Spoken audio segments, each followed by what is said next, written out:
All right, Joel Gausten here from joelgausten.com. I'm very happy to be joined by not only somebody from my home state of New Jersey, but somebody I've known for many years and have had some great conversations in the past with. It's my honor to welcome Mr. Dan Lorenzo. Dan, thanks for coming on, man. I appreciate it. Of course, Joel. I'm glad you finally asked to interview me again after I was reading your awesome book again a few months ago. Yes, and that awesome book, thank you, that Dan is holding is called From Satan to Sabbath, The Metal Interviews 2000 and 2009. That's a book I published in 2010, features interviews with tons of people from Kiss, Aerosmith, Killing Joke, Great book. Love it. Plasmatics, and it also features a lengthy interview with Dan regarding two of his main bands from over the years in New Jersey, HADES and Nonfiction. Also features an interview with his singer from both of those bands, Alan Tecchio. So a lot of that history is in that book, and I will be linking in the video description where people can order that book. Because I don't want to kind of repeat the conversation we've already had, Dan, especially because you're always active in the here and now, and you have a lot going on right now. Primarily, let's talk about your current project, Patriarchs in Black. Very cool project. For those who don't know, it's a collaboration between yourself and the great Johnny Kelly, formerly of Typo Negative, currently with Quiet Riot, I believe. Also the drummer for Danzig. So he's a very busy guy. You're a very busy guy. So let's kind of start there. When and how did this partnership begin? And how did you work out the logistics, being that you're both kind of in 20 different places at once? So I never realized that I could record an album to a click track until I did Vessel of Light with the singer from Ancient Wisdom who was living in Cleveland at the time. And there's a guy named J-Rod who has a studio called J-Rod Productions. He's become my engineer. He mixes, masters, everything for me. And, I remember calling him up and saying, hey, man, like, I drove to Cleveland twice in the last month, and I want to record another record with the singer from Ancient Wisdom. We had a band called Vessel of Light.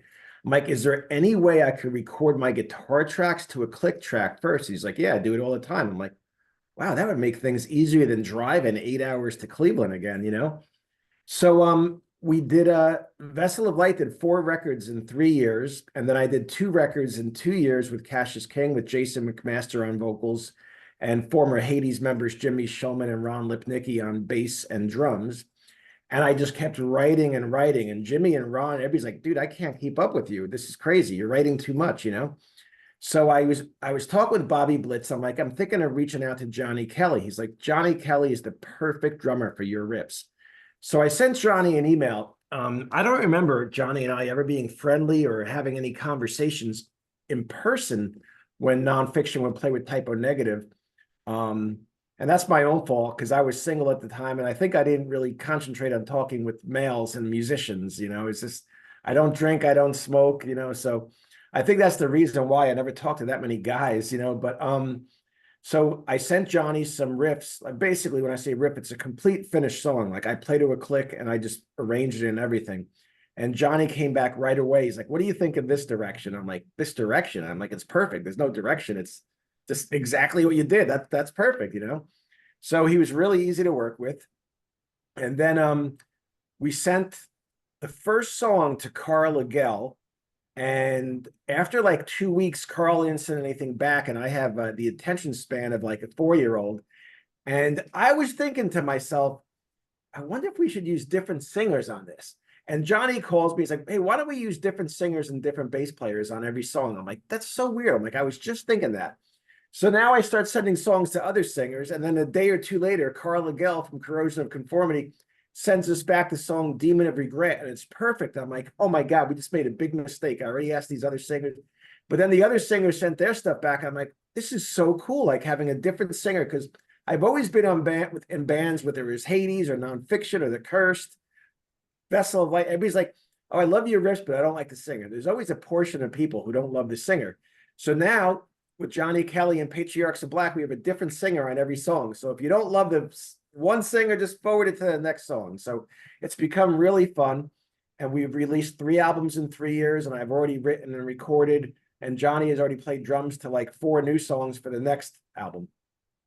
Wow, fantastic. So you guys really took advantage of the past weirdness with the past Yeah, years we've been dealing with, yeah, And I mean, obviously, this whole era that we're in now, it's a lot more common to have musicians in separate places put out yeah, for albums. sure, for sure. And you have a stunning array of people who've been a part of this. I know Jimmy Yeah, from Hours has been yep, involved. Dewey Bragg has been involved. yep. Uh, and one participant who's really cool to me, because I'm an old school Jersey guy, as you know, I grew up on all this stuff. You've got Mark Sunshine, who sang for Amazing. Systematic, which was a great Yeah, band from the early yeah, 90s in with Jersey. Ed Furman. Yeah, Yeah. And you've yeah. got some. Sunshine is just amazing, and I mean, he's definitely a genius. He's definitely a character. He's definitely unique, and we just love working with him. I mean, people are just like, in fact, I got to give credit to the former Nonfiction drummer Mike Christie, Hmm. who, like, we had released the Patriarchs in Black album. He's like, I'm surprised you never reached out to Mark Sunshine. I'm like, oh, does he still sing? And he's like, you got to hear him. He's amazing. He's better than he ever was. And man, that guy he's the real deal.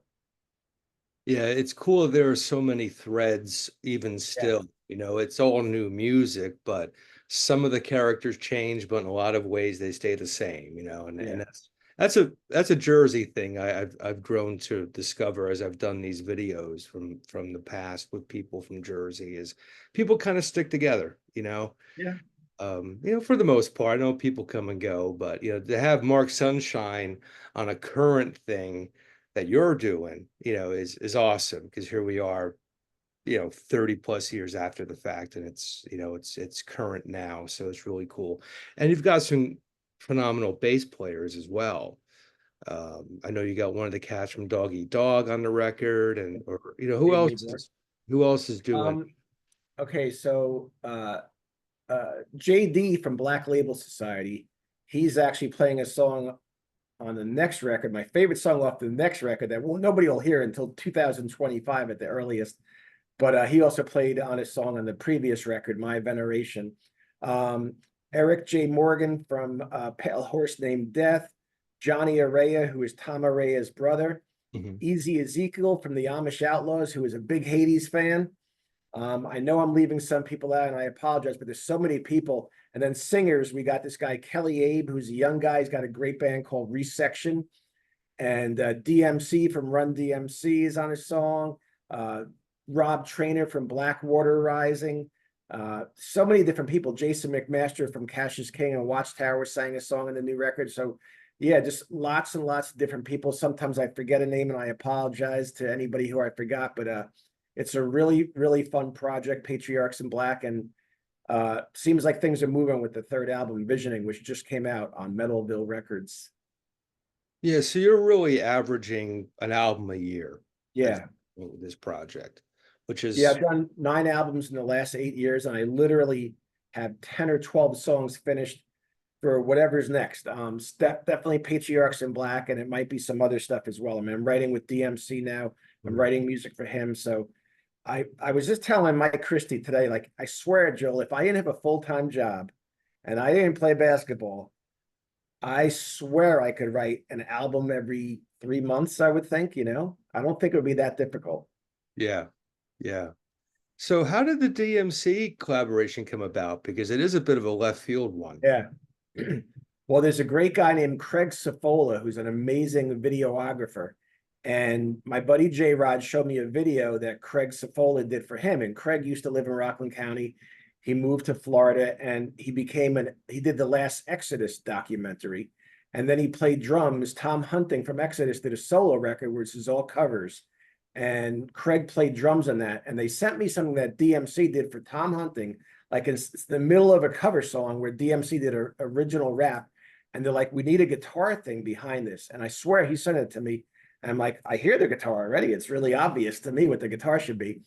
And then I'm like, that was so easy. That can't be that good if it like took me 1 second. And I sent it to Craig Sapol. He's like, oh my God, this is great. let me see what DMC and what Tom Hunting from Exodus think. They're like, oh my God, it's perfect. So a few weeks later, we're recording a video, and I said to DMC, is there any chance you would be willing to write for a Patriarchs in Black song?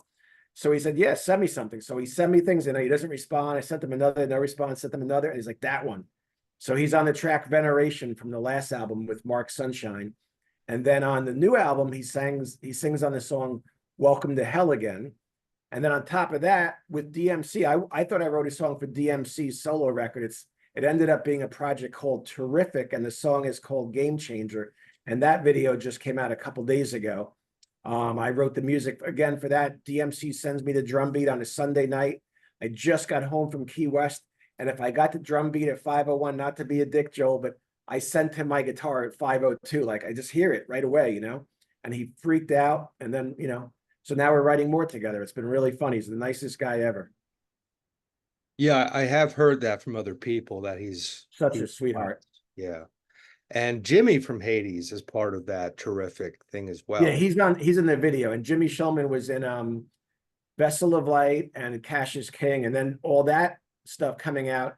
His old band Dreams of Venus actually released a CD that was like from the early 90s that's really held up good, because Jimmy was getting some press. So Dreams of Venus actually got a record deal out of, with all the stuff I'm doing. I was, reached out to some other record labels. I'm like, hey, check out Jimmy's old thing, and they released it on CD, and it's really good. Excellent.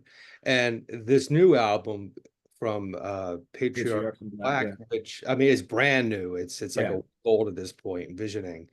And you are on a label for that, Metalville Records, out Yeah. in Germany, I believe. Yeah. We may have talked about this before, but obviously you're a musician who has a lot of experience playing overseas. I know you've done some great festivals with Hades as an example. So you're in tune with a lot of that activity over there. And it seems to me that, there are certain spots in Europe where this music never had a dip in Yeah. popularity. Where in the States, metal is around, but it's been really around and then not so around. But out there, it's a whole different animal. Uh, what do you think it is about the European audience that continues to support this music and have labels to put out records like yours and provide those opportunities? Well, it's a double-edged sword, because I kind of feel like the Europeans, they'll never get past Hades resisting success. Like, first album I ever released, and that's their favorite, and a lot of the fans want me to sound and write like that, which I just don't do anymore. But they're loyal. If they like the band in 1985, just because the trends make them not cool today, they're still going to support them. They don't care. They don't care about what American trends are. They love America, but they don't want to love us too much and give us too much credit. So they do their own thing, which is support a lot of bands from the 80s and the 90s. And a guy like me, who, I'm happily married. I had a job, I have a job. I just got a 4-page feature in Rock Hard Germany, the biggest magazine in Germany. And it's amazing. They're so loyal over there. I get a little frustrated though, because they do have some bands which I just, I think it's like Spinal Tap, and they're like, oh, number 3 in the new Rock Hard. I'm like, this has got to be a joke, but they're serious, like the band Running Wild. I'll put it out there. Like, I don't know what is going on there. Like, I haven't heard their music in 30 years, but I don't want to, just from the way they dress. I can't get my head around it. But, they're big in Germany. They're bigger than I am. They're bigger than I'll ever be. But whatever, the Germans are a different thing. It's a different animal over there. If a festival starts at 11 o'clock in the morning and your band goes on at, 12 in the afternoon, they're going to be there at 12 in the afternoon for you. So that's the positive thing about them. Yeah, absolutely. As far as Patriarchs in Black, have there been live performances, or is that a No. plan? No, we definitely want to, but you can imagine with the logistics, Joel. Johnny Kelly's currently in Quiet Riot, who played just about every weekend. Mhm. And then if I'm gonna do it, I wouldn't do it without Johnny, first off. And I would want at least 3 of the singers. So we're talking about a festival. Like, how can we arrange it? We're trying to think of something, but it hasn't happened yet. Yeah, hopefully it will, because I think this I music hope so. deserves to be presented live. Yeah, it'd be fun as hell. It'd be super fun. And As far as the music itself, I know you don't fuck around, but I would describe it as stoner metal. I guess Yeah. that would be the best descriptor. Yeah, Uh, which is weird. Yeah. yeah, because I know, it's not your bag, but Yeah. that sort of tone that you have in your playing has kind of been something that's been around for a couple decades with you. Yeah. I grew up listening to Hades, and then when Nonfiction came out, especially that second album, In the Know, I think your guitar playing really evolved into more of that vibe that I think is still evident in Patriarchs in Black. Yeah, So, I agree. and that style is it's a regularly accepted style these days. But I don't know how it was 30 years ago, because I remember I love In the Know. I think that's one of the best things you've ever done, and it's my favorite nonfiction record. But Thank it you. was kind of jarring at the time, like, wow, this is not, you know, Jersey thrash as we know it. This is Yeah. something totally different. When you look back at that time, because you had taken that leap, Hmm. an evolved style of guitar, what was the response like from, those guys and gals who grew up with Hades and, Very clear memories for me. So first of all, in 1986, I wrote the song Night Stalker. And if you listen to the beginning of Night Stalker, it sounds just like what I'm doing now. And that became one of the most popular Hades songs. And then I wanted to do more tuned down stuff, but Scott LePage, Jimmy Shellman, and Ed Furman, they were not into tuning down back in 1987, 88, 89. So now Hades breaks up and I started a band called Nonfiction. And the reason why I picked the band Nonfiction is, our buddies Trickster from New Jersey, they were getting really popular and they told everybody they were like 16 or 17 when they were really like 19 or 20. And I'm like, ugh. And then I saw some other band, I think it was Danger, and all these guys with these fake names and everything was, I'm like, I'm going to call the band Nonfiction. Just going to tell the truth. I suck at lead guitar, but I write good riffs. So just listen to my riffs. And I'm tuned down. And before we did preface, I remember I worked for the Aquarian, and this guy in the art department, I'll never forget this. He said to me, he listened to something. He's like, you used to be so heavy. What happened? Now you're playing so slow. I'm like, dude, it's heavier. It's just slow. It's just the way I feel. And it's like, no, man, Hades used to be so heavy. Now you're playing slow. And then Joel, 2 years later, Nonfiction is #1 on WSIU for months at a time. And we're playing Studio One, and there's 7 opening bands that are all like, oh, we're tuning down. We tuned to C. I'm like, good idea, dude. That's original, like, so it was definitely at first people were scratching their heads. And then a little bit later, everybody started doing it. Not that I certainly didn't invent it, but around here, it was something different. You're absolutely right. Yeah, yeah, definitely was. And I would recommend anyone watching this who hasn't heard In the Know by Nonfiction, track that album down. It was a major metal release, in my opinion, of the What night. about Preface? I love Preface. Okay. I love Preface. In the Know is a different animal, in my Yeah. opinion. Okay. Preface is a great, fantastic first album. It's a demo tape, but yeah. Yeah, you know what I mean? Like Yeah. comparing the two, gun to head, it would always be In the Know for me. Yeah. I think I could see you there. Okay. Yeah, the And, variety of music on that record, I think everybody's playing at the top of their game as well. And interesting. in Alan's case, singing at the top of his game, there's a lot of variety on that record. Not I that, think Alan's best singing and Ed Furman's best lead guitar playing is on the Hades album, The Downside, which was a mix of Hades and Nonfiction. And it just got re-released. In fact, all the records we're talking about have been re-released on vinyl. And you can't really find Hades or Nonfiction, the old stuff, on Spotify anymore, because the guy I was dealing with in Germany could no longer do it because he was getting taxed too much. And we can't find somebody to re-release the digital, but everything is coming out on vinyl, like Hades. I'm sorry, Nonfiction, It's a Wonderful Lie, which is our third album, just came out on vinyl like 3 weeks ago. mm, In the Know came out on vinyl for the first time 2 months ago. So I've really had a fun year. Like, my wife just knocked on the door while I was starting this interview. It's like there's always another package in the mail from Germany with some more vinyl of re-releases or things that are on vinyl for the first time, whether it's Hades or Nonfiction. But the Patriarchs in Black, all 3 albums are on vinyl as well, just in case you were wondering. Yeah, that's great. So that leads to another question in that, we've talked about technology being convenient, you and Johnny doing your thing that way. Um, and I love the fact that there's physical product for this stuff Yeah. as well. I mean, that's becoming increasingly rare. Yep. It's convenient for me to get sent a zip file from somebody's promo Sure. kit, Sure. great. But I still want to actually have the tangible item to enjoy. Absolutely. And that's something else that seems to be very metal centric, it seems from my experience. Those guys want the actual Yeah. vinyl and records. And I know Hades and nonfiction records have been reissued a few times over the Yeah. years in different forms.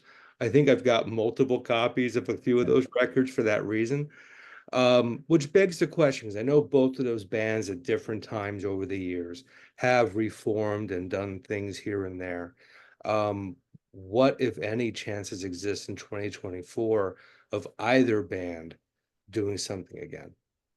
That's not happening. I mean, it's just not where my head is at. I'm so happy people, remember us, and I get a kick out of getting the vinyl in the mail. But the only show I played since COVID is I did a thing with Bobby Blitz, with JD from John DeServio on bass, and Chris Caffery on lead guitar from Trans-Siberian Orchestra. Did a benefit back in March. We did all cover songs, and it was really, really fun. But if any band's going to play live, it's going to be Patriarchs in Black, I would think. That's where my heart is right now, Joel. Yeah. Yeah. Well, you've always, for as long as I've known you, you've always been forward thinking and active in the here and now. I think you and I first crossed paths when you put out the Cursed album with Yep. Blitz Yeah. quite a few years ago. So it wasn't like you're building yourself off of albums you did 30 years ago. You're always kind of Yeah. moving ahead and doing things. With that said, I am going to take you back a little bit because Sure. Sure. as I've done this series on YouTube, I've talked to a lot of musicians from New Jersey, mostly, punk rock guys at this point.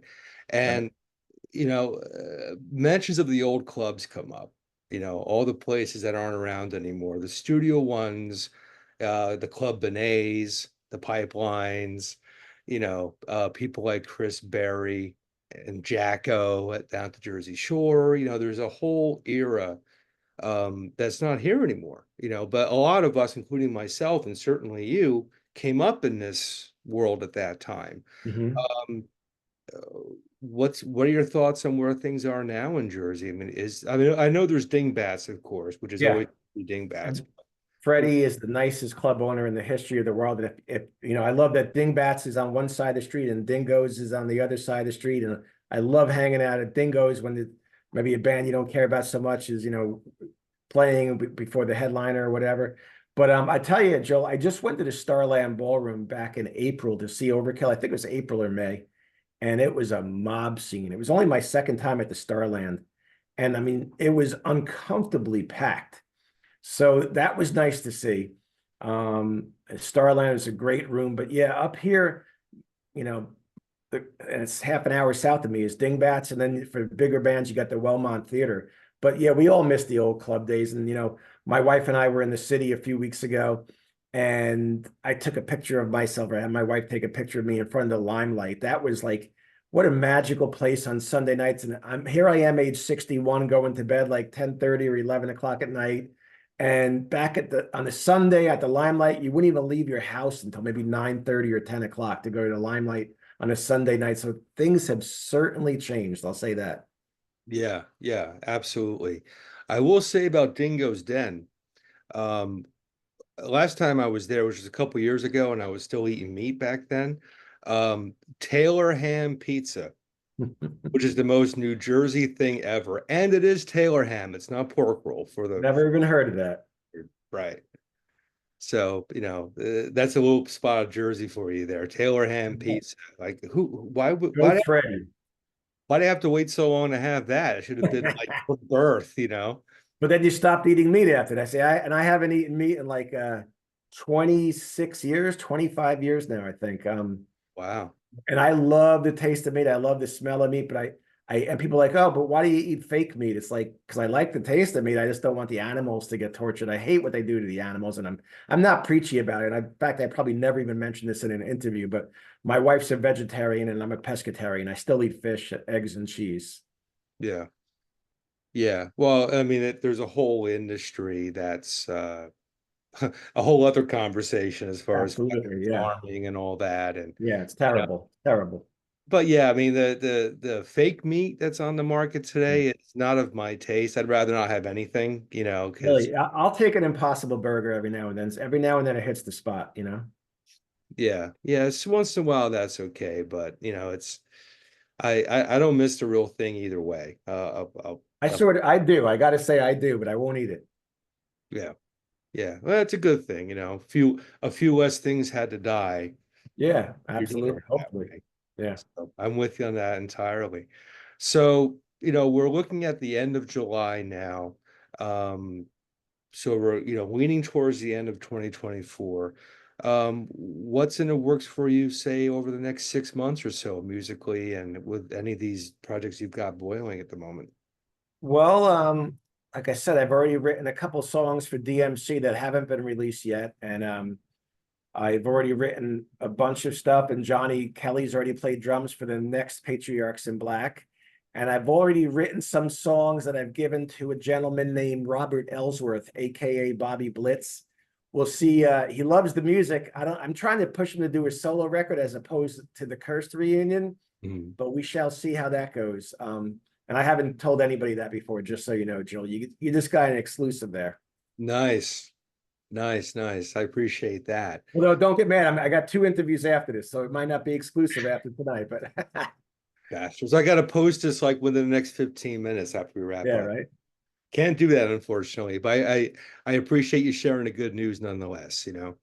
Um, and to kind of wrap it up, like I said, we've had conversations over the years about your life in music, and you've been at this quite a long time. I mean, Hades had been around for a while even before this point, but really by the mid '80s, you guys were a functioning band, Right. that put out records and had a following, and it just kind of went from there. And 2024, I get to talk to you about what you're doing now. It's fantastic. Um, Not the easiest business to work in, No, it's for brutal. It's brutal. sure. What keeps you in the game after so long? What keeps you inspired to try these different things and bring these different people in and see where it goes? Probably my ego to a degree. I mean, I go upstairs, I write a riff, and when Vessel of Light was playing shows a couple of years ago, Joel, you might be aware of this, but I was not until the singer from the other band told me. So we're setting up at a club called Lucky 13 in Brooklyn. And I say, oh, we're on this record label from Italy. And the guy's like, fuck them. I'm like, well, nice. They're good guys. What's your problem with them? He's like, I'm not paying a record label to release my music. I'm like, what are you talking about? He's like, all the bands on your label, they give the label $2,500 because they call it like a cooperation. I'm like, no, they don't. I said, they give me money. And he's like, then you're the only band on their label. I was like, what are you talking about?